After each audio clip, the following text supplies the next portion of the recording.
I want to talk today about the laity and what kind of education they need in order to fulfill their vocation. The argument I'm going to make is focused on the concept of power. And the reason, as you will see, is that I contend that the lay vocation is uniquely concerned with wielding power with the active shaping of the world. Rediscovering this truth and understanding its meaning and implications is especially important today because the lack of Christian power is increasingly on display. Indeed, for many young men today, the church is viewed as pitifully weak. There is a strong movement among these young men toward embracing power, toward thinking about power, toward desiring power. And because modern Christianity is almost everywhere perceived as being thoroughly domesticated and privatized, these young men are turning elsewhere, most significantly toward neo-Nietzschean versions of the hard right. I encounter this continuously among my good Catholic students all the time. What is needed to counter this movement is a robust reconsideration of the layman's call to power. Some Catholic thinkers have responded by turning to early modern versions of absolutism or sovereignty that underwrote confessional states, leading them inevitably into one version of authoritarianism or another. This, I think, is a mistake. Rather, a more significant understanding of the layman's call to power leads us, I think, not to the repudiation of the notion of freedom, but to its strong affirmation. To the affirmation, in fact, that Christian power is inescapably tied to freedom, and as I'll argue, to a certain form of education. First, I'm going to talk about this connection a bit with special reference to the Middle Ages, and then bring the conversation around to what we are doing at the newly founded College of St. Joseph the Worker to educate young men to be powerful. First, the connection between freedom and power. Because of our liberal heritage, we are used to talking about freedom in a negative sense, as freedom from coercion, and this is certainly a part of freedom. But a focus on it obscures freedom's direct connection with power.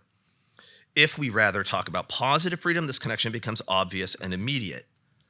Positive freedom, simply put, is the ability to change things, the ability to create, the ability ultimately to self-transcend, to not be bound within fixed limitations.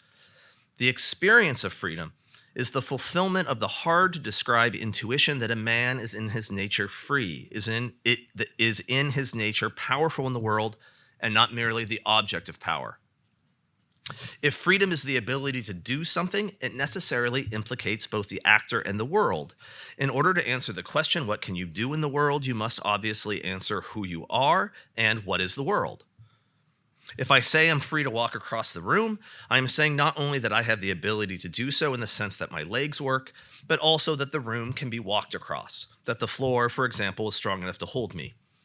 What is more, I must see the room as a type of place that can be walked across. If I don't experience the world, perceive it as a place capable of handling such a stroll, I am not free to walk across it. It is not in my power. And of course, if there is some barrier, a wall, or a man with a gun stopping me, I likewise am not free to walk across it. But this extrinsic barrier only emerges as a barrier to my freedom if the other conditions are already satisfied. My point is that real freedom is always a combination of who I am and what the world is, both what it is extrinsically and what it is phenomenally, intrinsically, in relation to who I am. So let's talk about the world first. To be free, we need to find ourselves in a world that has two characteristics. It needs to be open to my movements, and it needs to have limited extrinsic power, such as a state that bends me to its will. Holding these two together is not easy. You can have a limited state and a closed world. Take, for example, most pagan societies in which every instance of power in the world is understood as a god beyond human control. So a world governed by fate, and so characterized by anxiety and fear. Such closed worlds are often accompanied by the total oppressive social reality of what the popular Nietzschean Kostin Alimariu, otherwise known as Bronze Age pervert, refers to as democratic totalitarianism, by which he means the total dominance of custom, the subsuming of the horizon of possibility into normative courses of life, which is the replacing of nature with convention, and so the shutting down of human nature's potential. This forms a phenomenal world in which there isn't much need for an extrinsic constructed state because the world itself, from the gods that control the weather to the customs that control social life, is one giant work of human hands. The world is built by men, and yet it is closed to human action. Human power is near perfectly alienated, separated from man, and then turned against him, holding him in bondage and taking on the form of fortune. And yet, such a world is not dominated by a state. In fact, most such societies don't really have much of a state at all. No, the bondage here is phenomenological. The world of men is not opened, but closed, and fear is the dominant motivating force. So that is a closed world combined with a limited state, in which there is little freedom because men are powerless. You can also, though, have an open world and an expansive state. In fact, the more the world is stripped of customary bonds and set courses of life, the more it is open to a total state. As Hannah Arendt argued so well, the most extreme totalitarian regimes were, quote, mass organizations of atomized, isolated individuals.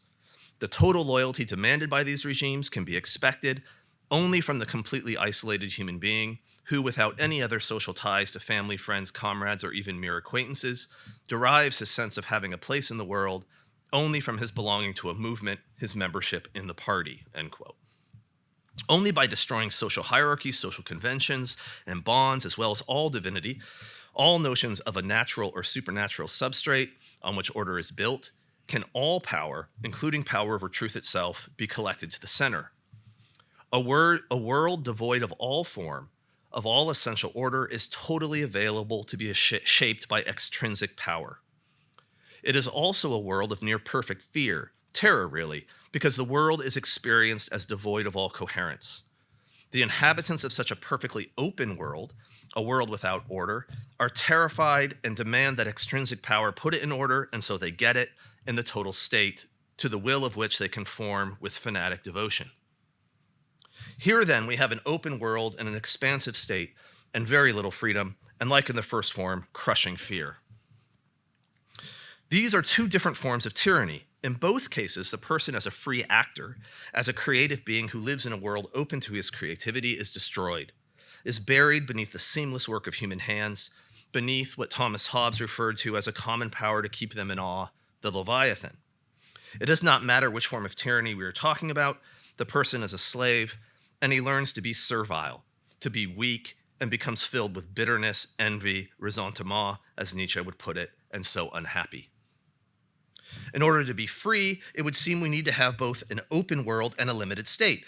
And yet these characteristics are obviously in great tension. In fact, from within classical political theory, it is not clear that such a combination is even possible. The open regime of free men is almost always a sort of fairy tale, a sort of thought experiment, possible perhaps, but never really encountered.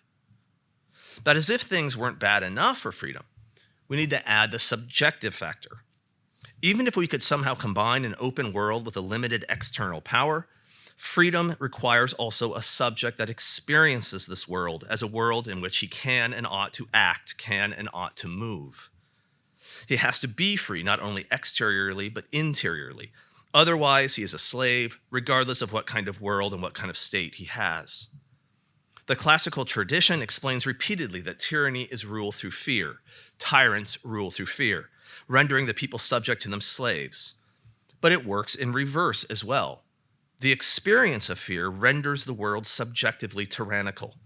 What I mean is that the fearful, anxious people experience the world as hostile, as a raid against their interests, and so experience the world exactly as does a slave, even if they live in a space that is objectively open and to their free power.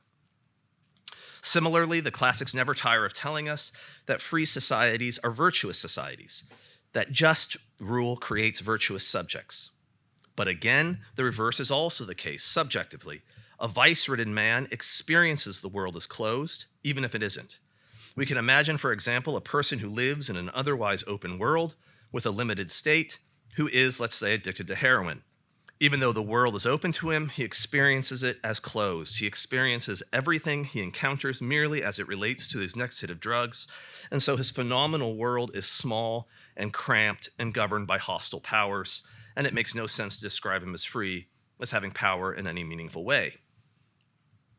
So in the end, freedom in the way I want to talk about it today has three components: an open world, a limited extrinsic power, and a free soul.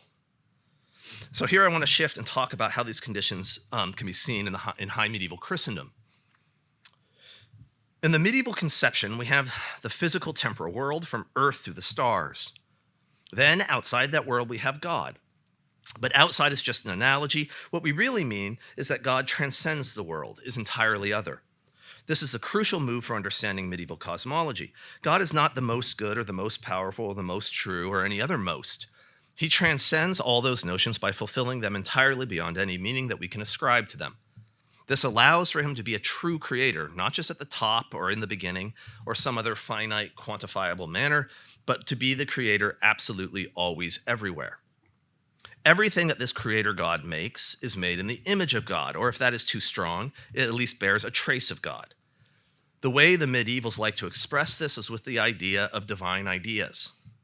And they often use the example of a human potter making a pot. When a potter sets about making a pot, he has an idea, an exemplar of the pot he wants to make, and then he sets about shaping the clay accordingly. This means that the finished product is made in the image of the potter's idea, and therefore in the image of him once removed. He is somehow in the pot. The medievals understood all of reality in this way. Everything that was made according to a divine exemplar. Nevertheless, things were not God. The pot is not the potter. In fact, the distance between the pot and the potter is qualitative and not quantitative, and therefore, in a sense, infinite. Similarly, the difference between creatures and the divine was not a matter of quantity, but nevertheless, creatures were not wholly divorced from God. Rather, each thing somehow bore the image of the divine, though in a different mode. The whole cosmos together then showed God in an ever more perfect way, as more and more angles of vision opened up. But it didn't matter how much more perfect the overall image became. The distance between it and God himself was never closed, because he is truly transcendent.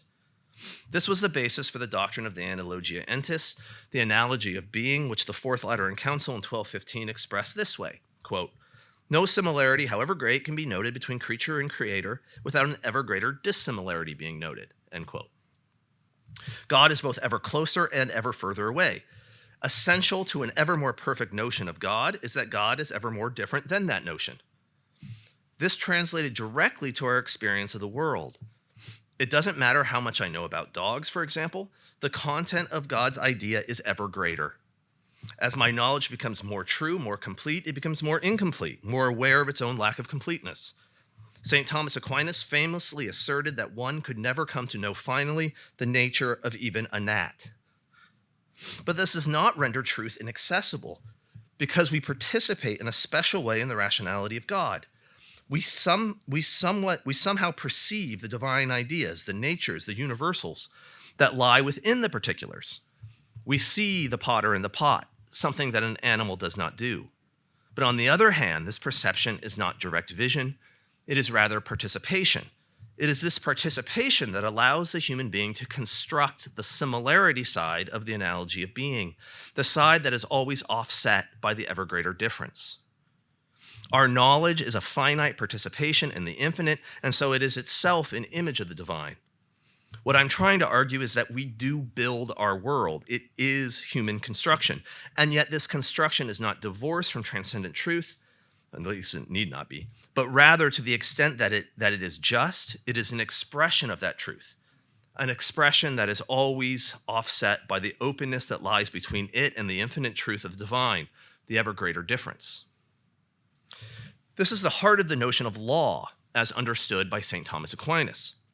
The human law is a specification of natural law, which is rational participation in the eternal law, which is just a way of saying that we shape the finite through our participation in the infinite, and so the fruit of that construction, our world, contains within it the potentiality of its own surpassing. It is open, and yet it has form, order, real existence. The medieval world was a work of human hands, and for that very reason did not assert the completeness that either democratic or authoritarian totalitarianisms assert. And yet it had real authority because it was true, a true and yet finite, limited, particular participation in the always greater difference of truth itself.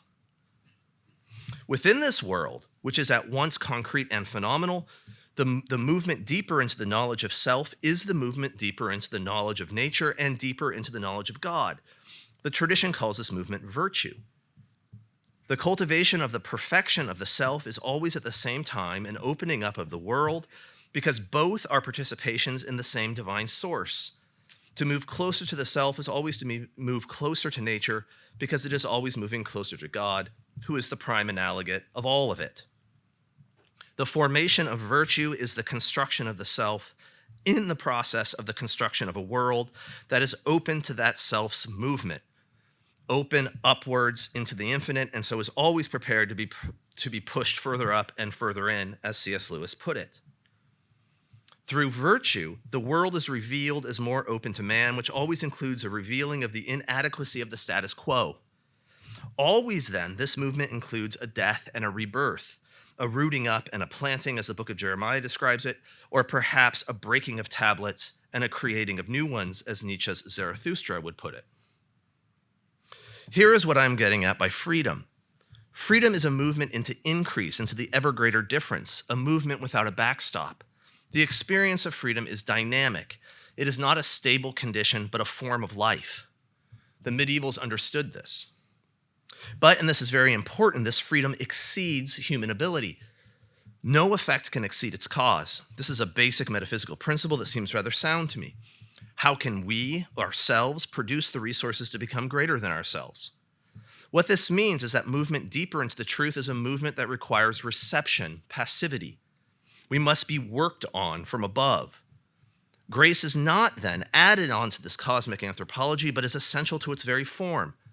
The divine law, St. Thomas explains, was necessary from the very beginning in order for human rationality to be itself, in order for man's participation in the eternal law, called the natural law, to be specified and so lived as the human law.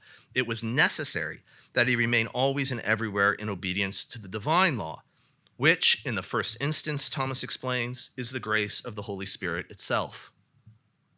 Man responds to a call to step out into the wilderness, into that which lays beyond the work of human hands, and this call, this vocation to which we are able to respond, is a necessary aspect of what it means to be free.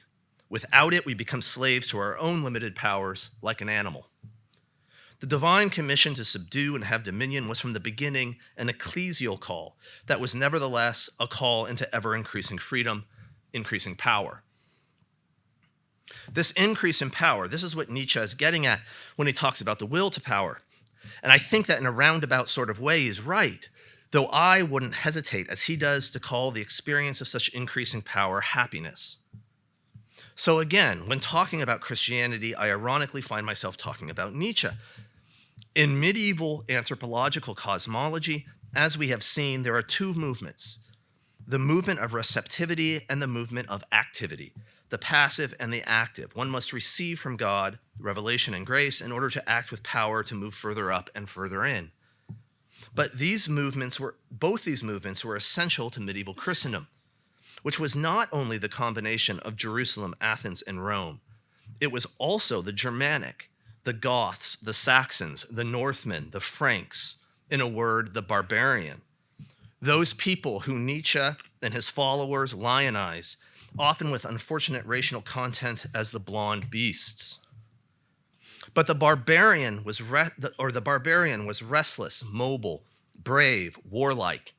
And out of this, his integration to the cosmos of Roman Christianity emerged what Romano Guardini referred to as the, quote, immense medieval drive which aimed at cracking the boundaries of the world, end quote. This is power, which is freedom. I want to make some correlations here that are not perfect, but are informative, I think. I think we can correspond the receptive movement to the ancient church, to the persecuted church, which becomes the monastic church, characterized by martyrdom, by saints who suffer the world as they achieve inner perfection through grace. The active movement, on the other hand, corresponds to the barbarian, the warrior, the conqueror, the one who can break through man-made conventions, the one who is both a destroyer and a builder of worlds. Medieval Christendom emerged as a combination of these two movements, a combination that was expressed in the language of the contemplative and active lives, the language of the inner and outer man, the language of grace and law, of the spiritual and temporal powers, of the clergy and the laity. But the movements cannot be separated. Indeed, both movements adopted the other in their own mode. The monks, for example, were knights of Christ, sometimes literally wearing armor as a form of penance in the cloister, but everywhere engaged in spiritual warfare. The lay knights, conversely, became a sort of religious order through chivalry, and then literally in the Templars and the other military orders. As James of Vitry described these warriors, quote, going in time of war, returning in time of peace, going by means of action, returning by means of contemplation, going in war to fight, returning in peace to repose and devotion and prayer, so that they are like soldiers in battle and like monks in convent, end quote. Christendom then contained essentially both movements. As the standard opening line of multiple treatises reads, quote, in the church there are two powers, the spiritual and the temporal, end quote. But they were not talking merely about popes and kings. The two powers were the two essentially intertwined movements of Christian power itself, and not a description of the contingent constitutional arrangements of so-called church and state. The spiritual power was grace itself, and it was most intense not on the papal throne, but at the humble faithful's reception of the Eucharist, confected by peasant priests at the tens of thousands of altars throughout the villages of Christendom. The temporal power was most intense not as vested in some divine right monarch or emperor, but in the authority of the humble free father and his directly social political vocation in those villages. The two powers, the contemplative and the active, the receptive and the adventurous, were the powers that coursed through the whole and provided the substrate on which the particular institutional arrangements were planted and rooted up and planted again. It was theological indeed, but no less political. The great canonist Hostenstus argued in the 13th century that, quote, the laity are similar to the Father through their power, and theirs is the civil law. The religious are similar to the Holy Spirit through their holiness, and their law is theology. And the secular clerics are similar to the Son through wisdom, and they are the masters of canon law. As the three types of men are a trinity that form a unity in the Holy Church and the Catholic faith, so the three persons of the Trinity find unity in their essence and divinity, end quote. There was a real distinction between the orders of society, between the clergy and the laity, and yet a real essential identity in nature.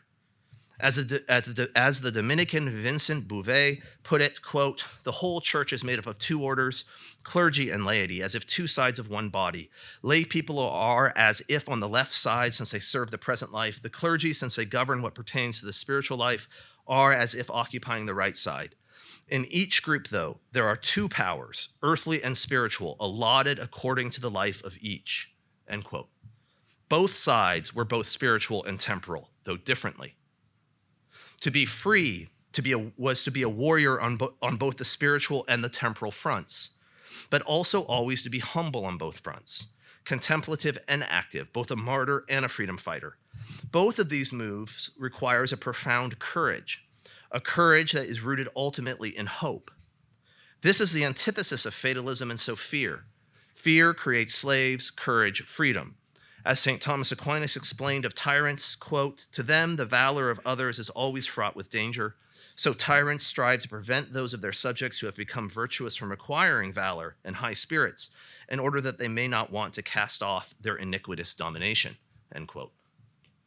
This free world was one of perpetual movement, what the medievals called reform, which wasn't just the elimination of corruption, but a wholesale push ever deeper into perfection, into freedom.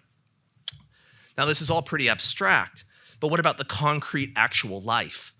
Did we have an open world and a limited government? For the medievals, as we have seen, the world was not a world of chaos that had to be subdued by violence. Rather, it was rational and held together, but it wasn't ready-made. Rather, the human world had to be constructed on the substrate of reasonableness. The result of this construction was what they called the peace, to the extent that it was a movement into truth and so happiness. The form of this peace was the product of human freedom, of human creativity, a relative specification of the absolute for a particular group of people. And so it varied from place to place, and this posed no problem for the medievals conceptually. They understood that the way of life of people, the way that they lived together at peace, their custom, was the most perfect form of human law, the most perfect way in which man's freedom was manifested through his participation in the eternal law. Custom ultimately ruled. As St. Thomas asserts, quote, custom has the force of law, abolishes law, and is the interpreter of law, end quote.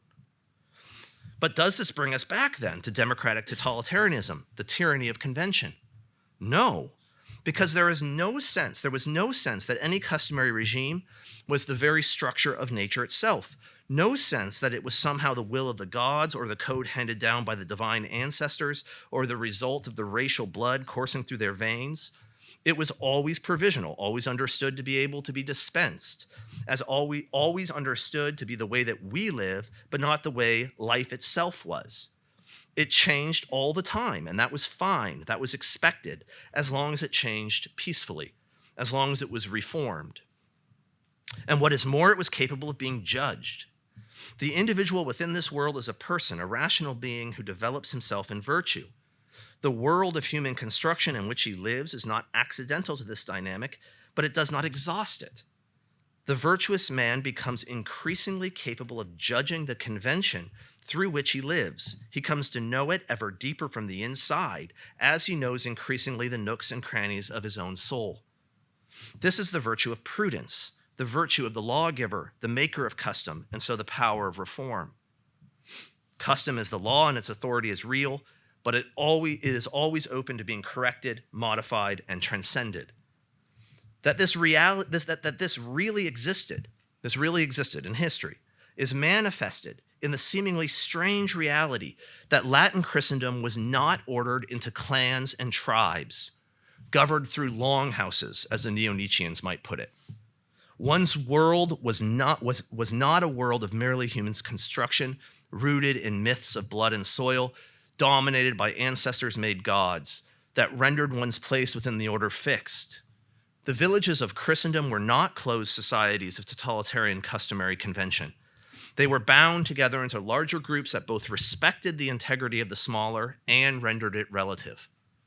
Their small spaces were real social spaces with real power within which people really lived, and yet they were bound together under higher spaces that did not destroy those spaces, but provided them a ground on which to subsist. This was the fabric of a single complex, dynamic world that was both a home and was open to human freedom, to self-transcendence, because it was a world under human power exactly as a participation in divine power. Here, then, we can turn to the limited state aspect of freedom. What role did coercive power have? What barriers did it place before men? As we have seen in this world, society was ordered through particular instantiations of justice rather than abstract justice, among persons rather than legal entities. Conflict, of course, ripped this social fabric here or there, but not everywhere. The sword was accordingly deployed justly only in response to real conflict. Those who wielded the sword did so, therefore, not within a universal structure that included all people and all things. No such structure, no such state existed. Rather, higher powers approached and engaged with small societies that were themselves constituted by actual prior relationships made possible by the spiritual and temporal powers that operated at that smaller level. These relationships bound the scope of action of higher powers. Coercion's field of action was necessarily limited to the actual conflict at hand. It had no standing prior claim to action across the whole social field. If higher temporal or spiritual powers attempted to extend themselves into smaller peaceful spaces, which they obviously did, they were unjust, and the people were capable of judging them as such because their little worlds reached beyond their particularity toward the universal, and so were open to prudential judgment. Kings and popes were judges far more perfectly than they were legislators. St. Louis IX, the great 13th century monarch, understood himself as David, as one who meditates on the law and not one who makes it. This is in stark contrast to the early modern period. In the 16th century, Bodine argued that the ability to make law was the defining feature of the sovereign, a power that he vested in the king. Louis XIV, of course, declared that his will simply was the law. The modern sovereign was the source of social order. No such sovereignty existed in the Middle Ages. Here, then, is the limited state, not only in theory, but in practice. There was no bureaucracy, there was no administration, there was no standing army, there was no centralized law code, and yet there was not chaos. There was not a war of all against all, and there was not the sort of social discontent that could lead to revolts and revolutions, which hardly ever happened. And my argument here is that this is so because most of the people, most of the time, were free men, laymen powerful in their domains, precisely because they were laity, integral members of the body of the church. Modern states came into being exactly as medieval Christianity was being steadily replaced as the substrate on which society was built. The universal spiritual power was denied social efficacy as the temporal power was totalized. The conceit of the confessional states was to bring the universal power under the power of the particular, to shift the receptive, contemplative movement in Christianity from prior to after the active movement. This rendered their unity impossible without the total destruction of what they were. The totalized temporal power, by that very totalization, became no longer the temporal power of the church. And similarly, the spiritual power, through its domestication and privatization, became no longer the spiritual power of the church.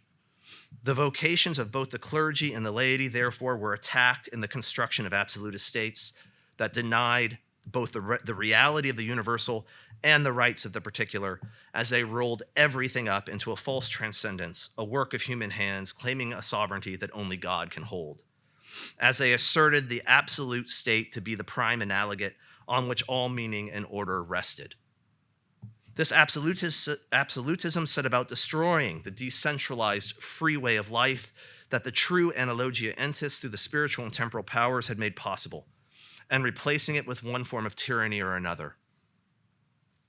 As we have seen, the vocation of the laity and the vocation of the clergy are essentially bound up together. The modern deconstruction of Christendom, which a deconstruction that we should always remember Christendom did to itself, it was not invaded, predictably occurred then from two directions. There was laicization, of course, the removal of lay responsibilities and domains of power from the vision of the clergy, but we also have clericalism, the transformation of the church into a clerical hierarchy that asserts its superiority to the lay vocation by pushing the domain of that vocation outside the church. The secularization of politics occurred from both directions. The second movement is clearly discernible in the magisterial shifting of language from, for example, the temporal power to the civil power.